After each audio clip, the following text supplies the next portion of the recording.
Seven truths I think every young man should hear. Starting with number one, have purpose and direction. Don't wait for the path, create it.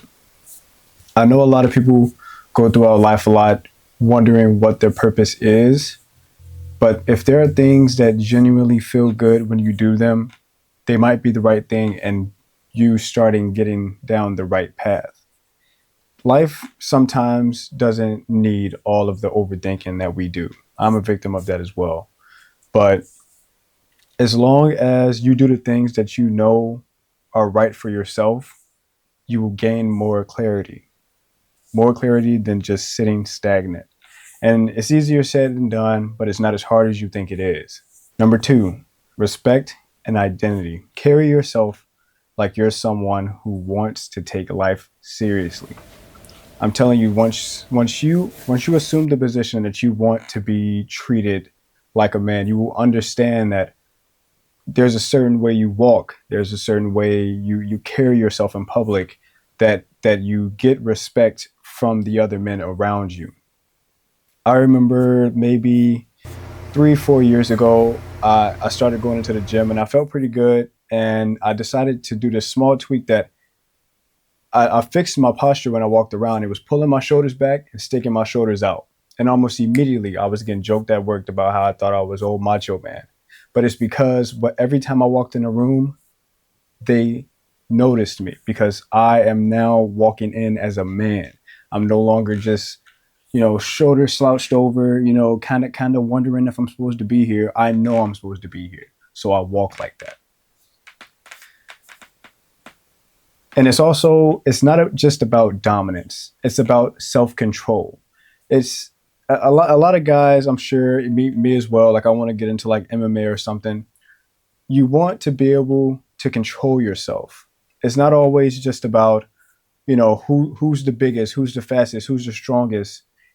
I'm telling you, the guy that's the most powerful is the one that is in control of his emotions and the things that go around him, the things that go on around him. Number three is confidence and self-improvement.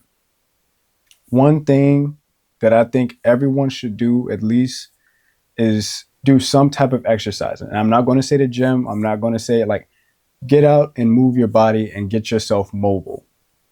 Because one thing I think the gym does, it's a cascading effect. Once you start going to the gym, you're going to want to eat better.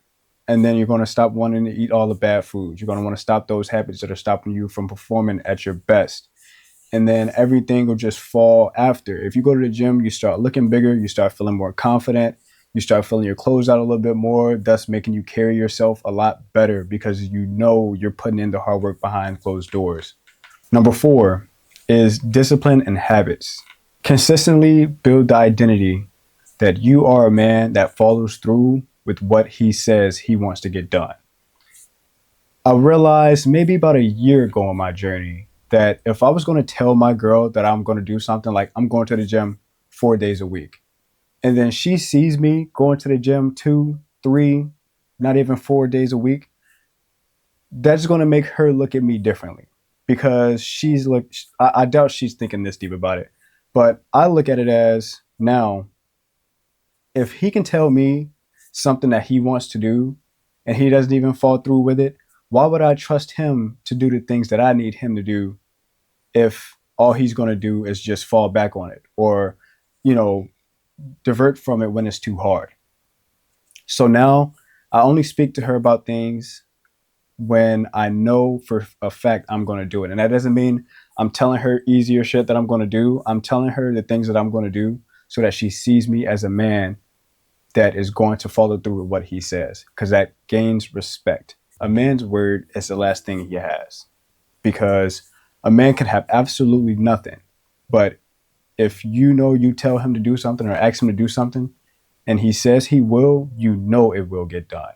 And if it doesn't, that is someone you cannot respect because he doesn't respect himself. Truth number five is success and money. I'm not saying money is above everything, but you want to chase skills. You want to chase skills that make you valuable.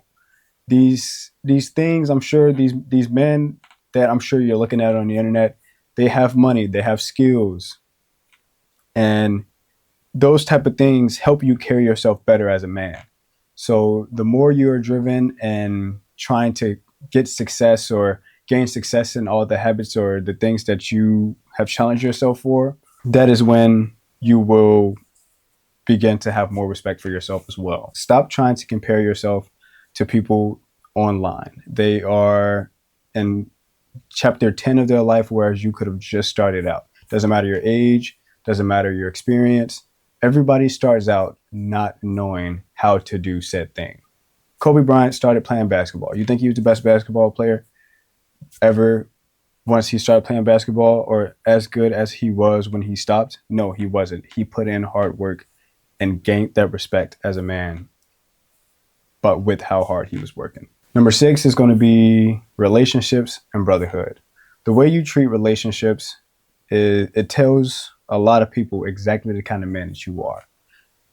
And surrounding yourself with a group of guys that are going to hold you accountable and make sure you do the things that you're supposed to do is the best thing that you could ever have. Having a friend group that'll hold you accountable is something that is like, I can't speak more about it, but the hard part is getting rid of the friends that are not trying to be better, not holding you accountable, feeding into these bad behaviors that you want to continue doing. And number 7 is going to be mental battles. I know I spoke earlier in the video about having self-control, and that most of the things that happen in life have to do with how you react to them. Self-doubt is something that it's riddled most men's minds at some point in their lives, but you have to realize that in order to get rid of that self-doubt, you must start following through with the things that you tell yourself you're going to do.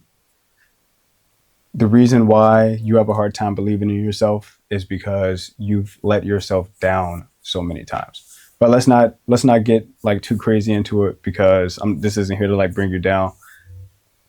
I want you to know that as soon as you start taking accountability for the things that are happening to you or are going to happen to you, you will start to consciously be able to come up with solutions to these things, instead of playing the part of like, why is this happening to me? Why is that happening to me?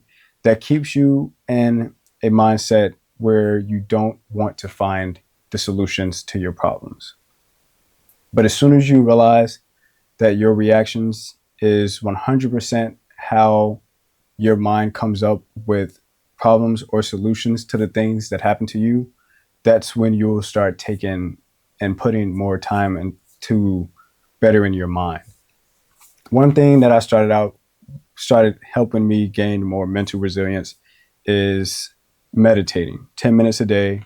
I may not do every day, but I do most days, because this is about the only time of the day that I dedicate to listening to myself and thinking about the issues and things that are worrying me.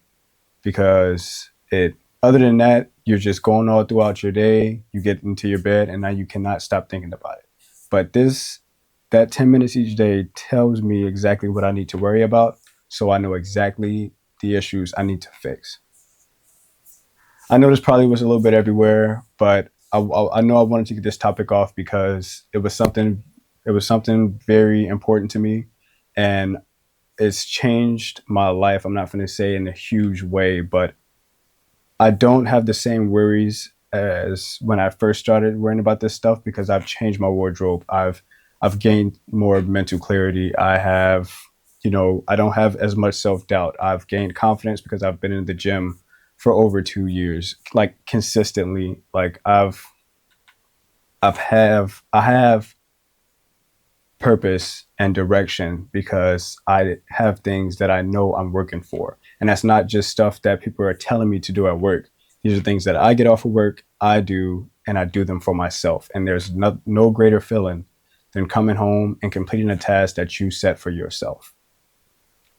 I'll talk to you in another one, man. Keep leveling up.